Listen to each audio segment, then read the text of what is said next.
வணக்கம் மக்களே, நம்ம சிங்கானூரில் பார்த்துக்கிட்டிங்கனாக்கா 99 ஷாப் தான் போட்டிருக்கிறாங்க. ரொம்பவே நல்ல ஒர்த்தபிள்னா சொல்லணும். வீட்டுக்கு தேவையான எல்லா பொருளுமே ரொம்ப நல்லா இருந்துச்சு. இது வந்துட்டு குழந்தைங்களுக்கு கொடுக்குறது வந்து லஞ்ச் பாக்ஸ் மாதிரி யூஸ் பண்ணிக்கலாம். லஞ்ச் பாக்ஸ் தான் ரொம்ப நல்லா இருந்துச்சு. 99 ருபீஸ் போட்டிருந்தாங்க. நம்ம லஞ்சாகவும் யூஸ் பண்ணிக்கலாம், ஆஃபீஸ்க்கு வேணாலும் லஞ்ச் ரெடி பண்ணி எடுத்து போய்க்கலாம். நல்லாவே கொஞ்சம் சூடும் அந்த மாதிரி அந்த அளவுக்கு வந்துட்டு கொஞ்சம் ஓரளவுக்கு விதுன்னு இருக்குமாச்சு. ரொம்ப நல்லா இருந்துச்சு. நானும் ட்ரை பண்ணேன். ஒன்று என் பையனுக்காக வாங்கிட்டு வந்திருந்தேன்.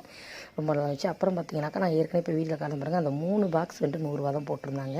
இது பார்த்தீங்கன்னா 4 பீஸ் 100 போட்டிருந்தாங்க. கண்டெய்னர் பாக்ஸில் 4 பாக்ஸ் வந்துட்டு 100 அப்படின்னு போட்டிருந்தாங்க. ஒரே மாதிரி கலர் இல்லாமல் ஒயிட் கலர்ஸ் அந்த மாதிரி நிறைய இருந்துச்சு. உள்ளே வந்துட்டு வித்தவுட் ஸ்பூனுமே வந்துட்டு அட்டாச்சு இருந்துச்சு. ரொம்ப நல்லா இருந்துச்சு. இதுவும் பார்த்தீங்கன்னாக்கா வந்துட்டு 4 பீஸ் 100 அப்படின்னு சொல்லிட்டு போட்டிருந்தாங்க. இது வந்துட்டு கொஞ்சம் வந்துட்டு ரொம்ப நல்லா இதாக இருந்துச்சு. அப்புறம் பார்த்தீங்கன்னா 5 பீஸ் 100 அப்படின்னு சொல்லி போட்டிருந்தாங்க. அதையுமே நான் ட்ரை பண்ணி பார்த்தேன், நல்லா இருந்துச்சு. அப்புறம் வந்துட்டு 4 பீசஸ் 100, 3 பீசஸ் 100, அப்புறம் 6 பீஸ் 100 அப்படிங்கிற மாதிரிலாம் போட்டிருந்தாங்க. ரொம்ப நல்லா இருந்துச்சு. கண்ணாடி கிளாஸ்லாம் பார்த்தீங்கன்னாக்கா 5 பீஸ் 6 பீஸ் வந்துட்டு 999 அப்படின்னு போட்டிருந்தாங்க. அப்புறம் அதை எடுத்து பார்த்தீங்கன்னா இன்னொன்று நான் கட்டுறதுலேயே அதில் இன்னொன்று ஒரு வெரைட்டி இருந்துச்சு. கொஞ்சம் நல்லா குவாலிட்டியாக உள்ளது. 199 போட்டிருந்தாங்க. 200 பக்கம் வந்துருந்துச்சு. அது வந்துட்டு காஃபி சேவ் பண்ணிக்கலாம். அது மாதிரி டீ காஃபி வீட்டுக்கு வர கெஸ்ட்டு கொடுத்துக்கலாம். நம்ம கிஃப்டாக கூட வர ப்ரெசென்ட் பண்ணிக்கலாம். ரொம்ப நல்லா இருந்துச்சு. பாருங்கள், பீங்கான்லேயுமே இருந்துச்சு. கண்ணாடி கிளாஸ் மட்டும் இல்லாமல் பீங்கான்லேயுமே இருந்துச்சு.